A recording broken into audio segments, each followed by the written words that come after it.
ओम शांति। 9 जुलाई 2022 के महावाक्य हैं। मीठे बच्चे, तुम्हें एक शिव बाबा को ही याद करना है, किसी देहधारी को नहीं। ज्ञान के सिवाय कोई भी व्यर्थ बातें ना सुननी है ना सुनानी है। प्रश्न: बाप सभी बच्चों को कौन सी वार्निंग देते हैं? उत्तर: बच्चे, बाप के बने हो तो ईश्वरीय बचपन को कभी भूल नहीं जाना, कोई भी विकर्म नहीं करना, बाप से प्रतिज्ञा कर उसे छोड़ना नहीं। अगर बाप को भूलेंगे तो माया खुशी गायब कर देगी, फिर बुद्धि हैरान होती रहेगी, घबराते रहेंगे, विकर्म करते रहेंगे, बुद्धि का ताला बंद हो जाएगा। इसलिए शिव बाबा के बने हो तो बचपन सदा याद रखो। गीत: बचपन के दिन भुला ना देना। ओम शांति। बच्चों ने अर्थ समझा। बच्चे सामने बैठे हैं और जानते हैं ब्रह्मा द्वारा वर्षा लेने के लिए हम उनके बच्चे बने हैं, और यह भी अच्छी तरह जानते हैं कि हम निराकार परमपिता परमात्मा की अविनाशी संतान हैं। अब सम्मुख बैठे हैं। दूर होने से कई बच्चे भूल जाते हैं। मित्र संबंधी गुरु गोसाई आदि को देखते हो तो यह बचपन की बातें भूल जाती हैं। यहाँ जो सम्मुख बैठे हैं वह तो नहीं भूलते होंगे। अविनाशी शिव बाबा से हम स्वर्ग का वर्षा ले रहे हैं। यह तो बड़ी खुशी की बात है ना। हमको शिव बाबा ने अपनाया है फिर से स्वर्ग के मालिक बनाने। हम मालिक थे, परंतु पुनर्जन्म लेते लेते अब नरक के मालिक बने हैं, फिर स्वर्ग का मालिक बनेंगे। तुम जानते हो शिव बाबा जो निराकार हैं वह इस तन में प्रवेश करते हैं। वह हमें श्रीमत देते हैं कि मुझ निराकार शिव बाबा को याद करो। सभी आत्माओं को कहते हैं क्योंकि वह सर्व का लिबरेटर है। लिबरेटर माना सद्गति दाता। मनुष्यों की ही सद्गति करेंगे, जानवरों की तो बात नहीं। लिबरेटर गाइड है मनुष्यों का। उनको नॉलेजफुल ब्लिसफुल कहते हैं। यहाँ तुम सम्मुख बैठे हो तो नशा चढ़ता है। बाबा जानते हैं घर जाने से तुम बच्चे भूल जाते हो, माया भुला देती है। यहाँ तुम्हारी बुद्धि में कोई साधु संत गुरु व लौकिक संबंधी नहीं है, अभी है पारलौकिक संबंध। शिव बाबा इसमें प्रवेश होकर हमको स्वर्ग का वर्षा देते हैं। निराकार को जरूर साकार में आना पड़े। कहते हैं शिकिल दे बच्चे, तुम फिर से स्वर्ग का वर्षा लेने के लिए आए हो। पूछा भी जाता है कि शिव बाबा से आपका क्या संबंध है, तो कहेंगे हम उनके अविनाशी बच्चे हैं। फिर प्रजापिता ब्रह्मा के साकारी बच्चे हैं, क्योंकि पुनर्जन्म लेते रहते हो। दूसरे जन्म में सब तो बच्चे नहीं बनेंगे। बचपन की ये बातें भूलो मत। हम शिव बाबा के पोत्रे ब्रह्मा के बच्चे हैं। यहाँ आए हो फिर से स्वर्ग का वर्षा लेने। अभी नरक में है, तुम अब संगम पर हो। कितनी सहज बात है, बुढ़ियाँ भी धारण कर सकती हैं, यह भूलना नहीं है। परंतु बहुत हैं जो बाहर जाने से भूल जाते हैं, सारा दिन भूले रहते हैं, वह खुशी नहीं रहती है। फिर कहते हैं बाबा पता नहीं क्या होता है। वास्तव में यह तो बच्चों को बहुत अपार खुशी होनी चाहिए। बाप स्वर्ग का मालिक बनाते हैं, और क्या चाहिए। बाप को भूलने कारण तुम घबराते हो, हैरान होते हो और विकर्म करते हो। यह कोई गुरु आदि नहीं है, यह सत बाप है। बाप बैठ समझाते हैं, तुम शिव बाबा के बने हो ब्रह्मा द्वारा। वह भी बाबा है, यह भी बाबा है। इतने ब्रह्मा कुमार कुमारियां हैं, वर्षा कहाँ से मिलता है? शिव बाबा से। वह तो है ही नई दुनिया का रचयिता। तुम अभी ऐसे बाप दादा के सम्मुख बैठे हो तो बाप समझाते हैं, बच्चे कोई विकर्म नहीं करो। नए आएंगे तो कहेंगे, अच्छा आज प्रतिज्ञा करो मुझे भूलना नहीं है। माया तुमको बार बार भुलाएगी, इसलिए बाप समझाते हैं, वार्निंग दी जाती है। मुरली से भी सब बच्चे सुनेंगे, समझेंगे। बाबा मधुबन में बच्चों को ऐसे बैठ समझाते हैं। तुम जानते हो यह बचपन माया बार बार भुला देती है। बुद्धि का ताला बिल्कुल बंद हो जाता है। आत्मा को जब अतीन्द्रिय सुख मिलता है तो खुशी होती है। अब बाबा मुझे मिला है। बाबा सभी दुखों से लिबरेट करते हैं क्योंकि वह सुखदाता है। सभी मनुष्यों का वह लिबरेटर है। ऐसे नहीं कि तुम कोई 84 लाख जन्म भोग आए हो। लाखों जन्मों की तो बात ही नहीं है। यह तो 84 जन्मों का चक्कर है। तुम जानते हो 5000 वर्ष पहले हमारा राज्य था। क्रिश्चियन घराने के 3000 वर्ष पहले हेवन था। फिर हेल कैसे बना यह कोई भी नहीं जानते। बाप बैठ अच्छी रीति समझाते हैं। इसमें शास्त्रों आदि की कोई बात नहीं। अगर रोंग समझते हो, संशय पड़ता है तो भाग जाओ। अरे शिव बाबा तुम्हारा पिता, ब्रह्मा भी तुम्हारा पिता।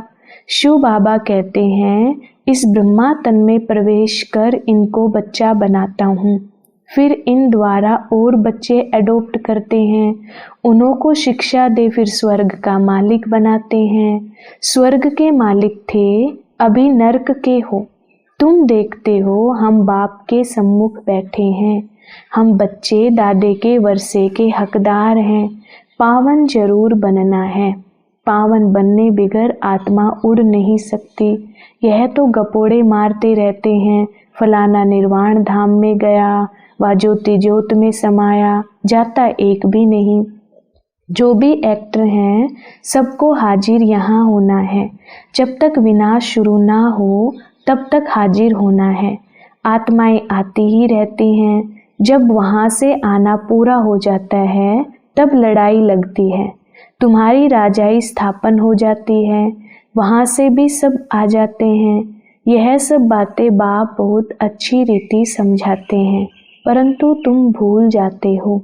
कितने भूले तो फारकती दे दी। अच्छे अच्छे बच्चे जो बाप के पिछाड़ी न्योछावर हो जाते थे, यहाँ से जाते थे तो रोकर जाते थे। वहाँ जाने से नरकवासियों का संग मिलता है तो सब भूल जाते हैं। बाप वार्निंग देते हैं, बच्चे इस बचपन को कभी भूलना नहीं। तुमको तो एक शिव बाबा को ही याद करना है। कोई भी गुरु गोसाई आदि का फोटो भी नहीं रखना है। निराकार शिव बाबा का फोटो तो निकल ना सके। तुम बच्चों को बाबा अभी अच्छे कर्म करना सिखलाते हैं। ऐसे अच्छे कर्म और कोई सिखला ना सके। तुम श्रेष्ठ बन रहे हो। शरीर छोड़ेंगे तो भी ऊंच सर्विस ही जाकर करेंगे, क्योंकि तुम्हारी चढ़ती कला है। फिर जो जितना पुरुषार्थ करेगा। बाबा फिर भी कहते हैं, यहाँ तुम सम्मुख बैठे हो, यहाँ सुनते हो, याद रहता है, फिर बाहर जाने से झट भूल जाता है। ऐसे भी हैं फिर आपस में झरमुई झगमुई उल्टी सुल्टी बातें सुनते सुनाते रहते हैं। ज्ञान नहीं है तो एक दो को वाहियात बातें सुनाकर माथा खराब करते हैं। बाबा लेने के लिए आए हैं।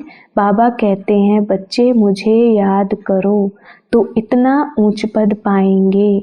इसलिए शिवाय ज्ञान के और किसी की भी ग्लानि आदि उल्टी सुल्टी बातें सुनो नहीं।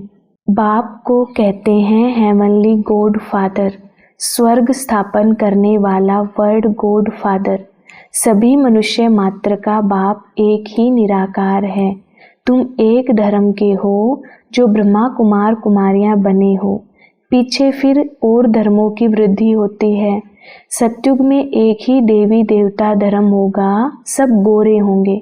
फिर इस्लामी लोग निकलते हैं, फीचर्स बिल्कुल डिफरेंट। बोधियों की शक्ल देखो कैसी है। सब धर्म वालों की शक्ल अलग अलग है। अभी तो अनेक धर्मों का विनाश और एक धर्म की स्थापना हो रही है। तुम पतित से पावन बन रहे हो।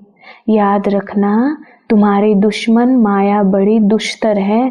शिवाय ज्ञान के कोई वाहियात बातें सुनने से बेमुख हो शोक वाटिका में चले जाएंगे।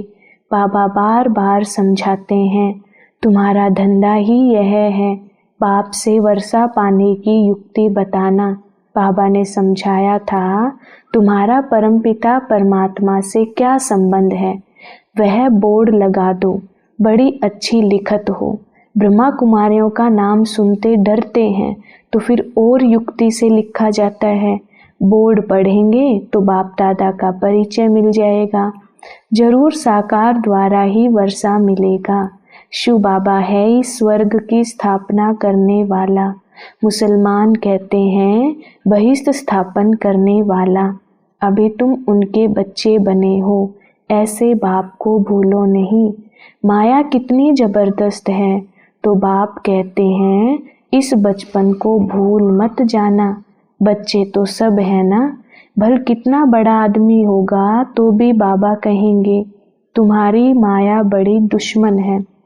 बाबा समझाते हैं, तुम फालतू बातें नहीं करना। तुम मम्मा बाबा कहते हो तो फॉलो कर ऊंच पद पाओ।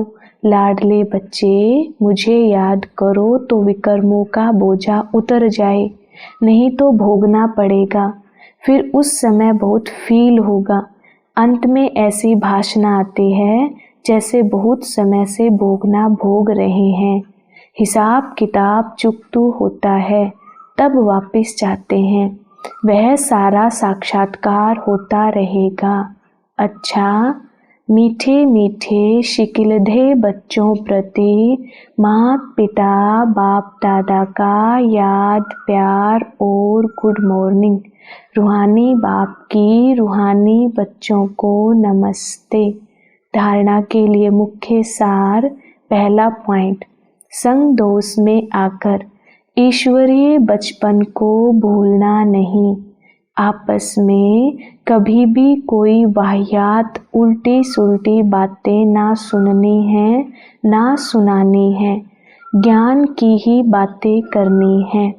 दूसरा पॉइंट, हरेक को बाप से वर्षा लेने की युक्ति बतानी है। मम्मा बाबा को पूरा फॉलो कर ऊंच पद का अधिकार लेना है। बाप की याद से विकर्मों का बोझ उतारना है। वरदान, समय के ज्ञान को स्मृति में रख सब प्रश्नों को समाप्त करने वाले स्वदर्शन चक्रधारी भव। विस्तार, जो स्वदर्शन चक्रधारी बच्चे स्व का दर्शन कर लेते हैं, उन्हें सृष्टि चक्र का दर्शन स्वतः हो जाता है। ड्रामा के राज को जानने वाले सदा खुशी में रहते हैं। कभी क्यों क्या का प्रश्न नहीं उठ सकता, क्योंकि ड्रामा में स्वयं भी कल्याणकारी हैं और समय भी कल्याणकारी है। जो स्व को देखते स्वदर्शन चक्रधारी बनते, वह सहज ही आगे बढ़ते रहते हैं। स्लोगन, अनेक आत्माओं की सच्ची सेवा करनी है तो शुभ चिंतक बनो। मातेश्वरी जी के अनमोल महावाक्य। ज्ञान, योग, धारणा। जितना इन तीनों बातों पर अटेंशन देंगे तो उन्नति होती रहेगी। इन्हें प्रैक्टिकल जीवन में लाना है। इस अविनाशी ईश्वरीय ज्ञान की प्रारब्ध से इमॉर्टल सुख प्राप्त होता है। उसको ही देवताई सुख कहते हैं। देवताओं की तो प्रैक्टिकल सुखी जीवन थी। ऐसे नहीं कि जब वह ब्राह्मण थे तब कोई शास्त्र अध्ययन करते थे। उन्हें तो स्वयं गीता के भगवान से सहारा मिला। तो मनुष्यों द्वारा बनाए हुए शास्त्रों को हम फॉलो कैसे करें? इस ईश्वरीय सुख का अनुभव अभी प्रैक्टिकल हो रहा है। हम इस दुख के जमाने से निकल सुख के जमाने में आ गए। वो दुख का जमाना अब लौट गया। पहले सुख के जमाने में थे, वो जमाना पूरा हुआ तो दुख के जमाने में आए। अब फिर से उस सुख की दुनिया में आ गए। जहाँ 21 जन्म सुख में रहेंगे, फिर जल्दी दुख में नहीं आएंगे, धीरे धीरे उतरेंगे। अब यह गम का जमाना सदा के लिए जा रहा है। अब तो सच्चा अतीन्द्रिय सुख होना चाहिए। भल इसमें मायावी विघ्न भी खूब पड़ेंगे, तो भी जिन्हों को यह पूर्ण निश्चय है कि पुरानी दुनिया गुजर चुकी है, उन्हों को गम की लेस नहीं आ सकती। अगर कहाँ लेस आती है तो समझना है कहाँ जरूर विस्मृति है। तो अपना भी ईश्वरीय ज्ञान सिर्फ सुनने तक नहीं है, परंतु धारण कर लाइफ में फर्क आना चाहिए। यह यथार्थ मार्ग हमें अभी मिला है। बाकी ऐसे नहीं समझना हमने परमात्मा की गोद ली तो बस, इतना करने से पूरी प्राप्तियां नहीं हो सकती। परमात्मा मिला है पुरुषार्थ का मार्ग बताने के लिए। अब उस मार्ग पर चल प्रैक्टिकल ईश्वरीय जीवन बनाना, बस यही है सच्चा सुख। बहुत मनुष्य यह प्रश्न पूछते हैं, जब आत्मा और परमात्मा दोनों अनादि हैं, तो फिर परमात्मा को रचयिता क्यों कहते हैं?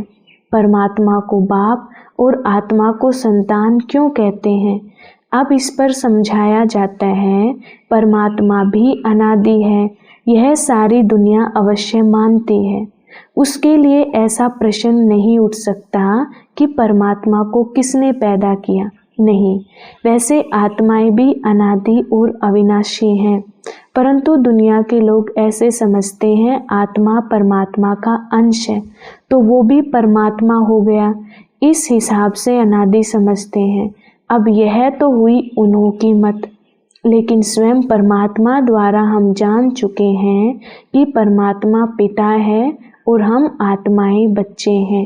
पहले बाप आता है, बाद में बच्चे पैदा होते हैं। बल हैं दोनों अनादि, लेकिन परमात्मा को पार्ट मिला हुआ है आत्माओं को बच्चा बनाकर वर्षा देने का। हम बाप से सुख शांति पवित्रता का वर्षा लेते हैं, क्योंकि आत्माओं ने यह सुख शांति का वर्षा खोया है, तो फिर उन्हों को ही लेना पड़ेगा। हम इस हिसाब से परमात्मा बाप और आत्मा बच्चे का संबंध रखते हैं। बाकी परमात्मा तो खुद पिता है, वह स्वयं सुख शांति का सागर है, उसके पास फुल नॉलेज है, वो खुद ही दाता है। इस प्रकार से भी हम बाप कहेंगे। जब हम बाप कहते हैं तो जरूर बच्चा भी है। बाप कहने से बच्चा सिद्ध हो जाता है। अगर परमात्मा ना होता तो देने वाला कौन होता? जब देने वाला है तभी तो हम लेने वाले हैं, तो दोनों का पार्ट अलग अलग ठहरा। आत्मा परमात्मा का भल रूप एक है, परंतु परमात्मा को नॉलेजफुल कहते हैं। उन्हें रचने का पार्ट मिला हुआ है, आत्माएं उनकी क्रिएशन है। अच्छा, ओम शांति।